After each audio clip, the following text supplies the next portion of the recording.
Hey guys, welcome back to my channel. Today's video is all about how to minimize body fat regain after a diet. So I'm going to be doing a two-part video today. Part one is going to be looking at some of the physiological changes that happen in response to a diet and why it might be quite a high risk time for body fat regain when we reintroduce calories. And then in part two, I'd like to go into a lot more detail about how to accurately calculate your calories, how to make adjustments to your targets each week, not just to your nutrition, but also to your training.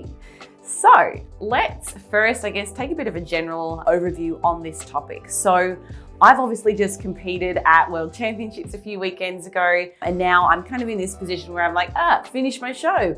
Kind of don't want to gain back too much body fat too quickly, but it's also kind of essential for me because I do get very lean. And it's not something that is really sustainable for any lengthy period of time. Not without a lot of sacrifice, and probably just I'd be miserable. So what I really want to try and work towards now is getting back to a weight that I feel comfortable with, but without an unnecessary amount of fat regain. So, and this goes not just for people that are competitors, it goes for people that are just dieting to lose a few pounds. Maybe you've gotten to shape for a wedding or a really special event. It doesn't matter. This still applies to you. And I think the most important thing to consider in this situation is that competitors who are or have been in the fitness industry for a little while now are probably starting to come to understand this concept of metabolic adaptation and are being a little bit more proactive in the post-diet setting. For those of you that are recreational exercisers and you're just kind of exercising for health or, to stay or maintain, a healthy body weight, that message and that education hasn't necessarily kind of crossed over yet. So for those guys, this particular situation, this unique hormonal milieu that takes place after a diet can put us in a really tricky position. So I want to be able to help you guys today kind of navigate this time where we are in a position where we have the potential to unfortunately gain back a lot of body fat pretty quickly if we aren't mindful of our choices.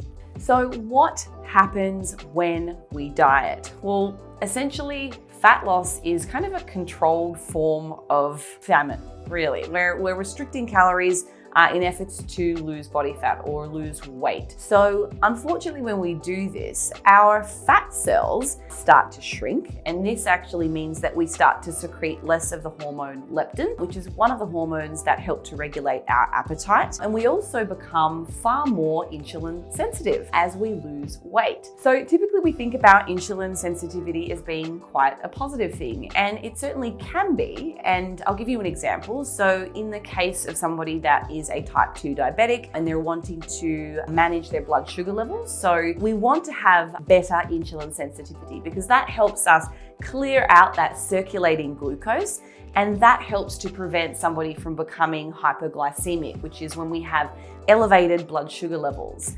However, in the post-diet setting, this insulin sensitivity isn't necessarily a good thing. Our bodies are looking for fuel. They're ready to soak up and sponge up any extra calories that we can get, and those fat cells are far more able or willing to take on triglycerides from our dietary fat sources. I can almost bet that any of you that have actually undergone a diet, and it's probably all of us, let's be real, you've attempted a diet and then within a very short period of time, even just with the return to kind of eating what I would consider pretty normal amount of food, you've all of a sudden regained all that weight back, and perhaps you are heavier now than when you started. And that's because of this unique situation where we've got lots of hormonal changes. Our thyroid is low, our leptin is low, we've got impaired fatty acid oxidation. There's a whole bunch of things that kind of go into this that make us more susceptible or primed for fat regain. How can we minimize the amount of weight that we regain in this unique post-diet situation? So my first recommendation would be to increase your protein as a percentage of your calories. So in the next video series, so part 2, I'll be going through how to accurately calculate your calories and individual macronutrients, and then how to make adjustments to those. But for now, as a general rule of thumb, increasing your calories as a greater percentage from protein might be a good place to start. So what I mean by that is if you are currently consuming, say, 1.1 grams of protein per pound of lean body mass, or if you're based in Australia and you use Australian metric, that would be 2.4 grams of protein per kilogram of lean body mass.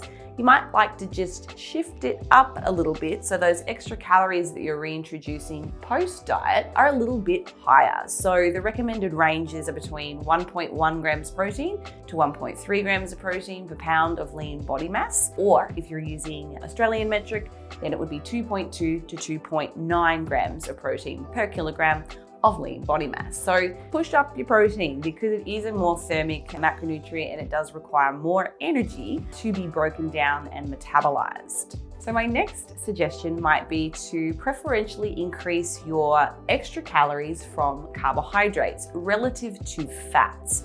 And that is because carbohydrates go through a process known as de novo lipogenesis. And this is essentially when we take extra or excess carbohydrates and it's then converted to free fatty acids, and then it's esterified to form triglycerides. That process in itself actually requires a lot more work and is less likely to wind up as fat than dietary fat. So based on what we know about fat storage, it's actually a very small percentage of carbohydrates that actually winds up as fat. In fact, a much greater percentage actually just comes from our dietary fat sources. So what might potentially help to mitigate some of that body fat regain is choosing a greater percentage of carbohydrates over fats when we do that initial calorie increase. Now, that being said, guys, personal preference is a thing. So regardless of what I have just said about increasing dietary protein or maybe favoring your calorie increases from carbs over fats in that early post-diet phase, you need to be able to stick to the diet. So we know that dietary adherence is far more important than anything else when it comes to long-term successful weight maintenance. So that's a thing. If you can't stick to your carbohydrate target because you just don't enjoy that and you prefer a greater percentage of calories coming from fats, I know a bunch of people that much prefer to have fat sources than they do carbs. That's fine. Then do that. Dietary adherence and consistent dietary adherence is what's going to give you the best results long term. My next suggestion is to not stop exercising. So I know so many competitors, or I've spoken to a lot of people that have just done diets in their lifetime, and because they've invested so much time and effort on the front end kind of getting to the goal weight, then when it's time to the end of the diet, they just go and they stop exercising altogether, or they drastically reduce the amount of exercise they do, and then they regain body fat really, really quickly. So don't stop. That large energy balance gap, so from the time that you were exercising like a crazy person here to, I'm just gonna be a couch potato now, that is a significant gap in energy. And what can actually happen in that situation is we start to put a little bit extra stress or pressure on the extracellular matrix of our adipocytes or our fat cells. And when that happens, because of these other unique hormonal changes, we've got decreases in metabolic processes and a bunch of other things, that actually can cause our fat cells to differentiate. So we now have these mature fat cells, they have these little pre-adipocytes kind of circulating around them. And then with all that extra energy available, because we've drastically dropped our activity levels, or you might have drastically started to overeat calories because you are so hungry post-diet, that can cause those premature cells to differentiate, and now we've got more fat cells. Why is that a problem? Because now we have more potential to actually store more body fat. So in those times where you are feeling super ravenous after your diet and you're eating a lot of food because you're hungry, now you've actually put yourself in this position where you can store more of that energy from the food that you've just consumed. My last point before we go into part 2 is don't hoard a bunch of food after your diet. I've done this a couple of times in my early years as a competitor, And I even thought that this time around that I'll be fine, I can do it. You can't. You are fighting hormonal changes here. So if you've gotten exceptionally lean, you're going to have low leptin levels. You're going to be exceptionally hungry. Your appetite is going to be very high, despite potential physical fullness. So trusting that you'll be able to honor your hunger cues, it's kind of impossible. It's so difficult. And I think so many people think that there's something wrong with them because I just can't stop thinking about food, or why can't I stop eating? There's a reason that happens. So don't go out and hoard all your favorite chocolate bars or all the desserts that you've been thinking about having while you've been going through your diet, because it's going to be exceptionally challenging as it is. Not to mention, now the big goal has been met. In my case, I just finished Worlds. It's done, the pressure's kind of off. That combination of changes makes it really hard to actually say no to foods, despite physical hunger. So be patient in those situations. You don't need to eat everything today. Space it out, plan, okay, next weekend I'm gonna go with my friends and we're going to have a dessert.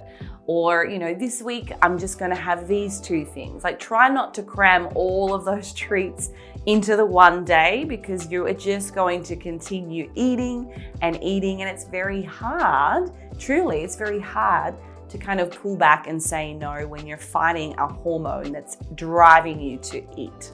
So if there's one thing I can say about that post-diet is continue to work through all of those same positive behaviors that got you to your goal in the first place. High fiber foods, planning your meal frequency and timing your meals evenly throughout the day so that you don't get to the point where your hunger is just astronomical. Have your high protein foods. Make sure that they are timed evenly throughout the day. They are more satiating, and try to stay accountable in some way. Just because the show's over or your fat loss phase is done, if you were weighing in regularly, stay accountable to the scale, hop on the scale. Don't let those behaviors dissipate, because it's probably going to drive you back in the direction that you were weight-wise before you started your diet. So keep working on those behaviors, and that will hopefully help you minimize the amount of body fat regain in the early post-diet setting. So in part 2, I'll come back and show you how to set up and calculate your macronutrients. And I'll also explain to you how you might like to go about making adjustments to your targets each week as you kind of check back in with yourself, as well as your cardio. And lastly, I'll also give you some of the tools that I use throughout the reverse diet process that can help me stay on track. So I'm excited to share that with you. But until then, thank you so much for watching.